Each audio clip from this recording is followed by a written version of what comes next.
So guys, ito na yung Realme 14 Pro Plus. Hawak na natin. So, halos kamukha lang niya si 14 Pro. Tara, tingnan natin. So, pag tinignan mo sa likod, halos the same lang. Pero pag tinignan mo sa gilid, mas makapal si 14 Pro Plus. Now, color changing likod niya. Parang marble finish, no? Shiny nga ng gilid, so maraming fingerprints.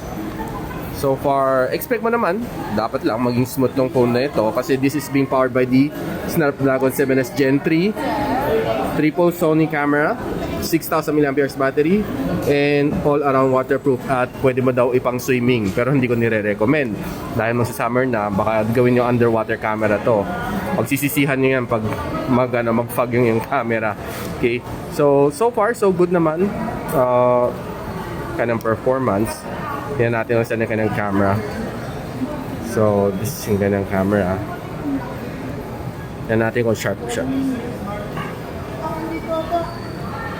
Mabilis naman ang image processing niya. Okay, triple Sony lens. So far, sharp naman nakikita ko dito sa mga edges na na-capture na dito sa signage ng 14. And try ko lang mag-selfie. So far, selfie, okay naman. Kita naman mga blemishes sa mukha. So far, wala naman masabi sa kanyang front-facing camera. Sharp naman ang capture niya. Kahit low light, no? Not bad. Not bad. And ang kanyang presyo? 27,999. Sulit nga ba? Follow me for more details.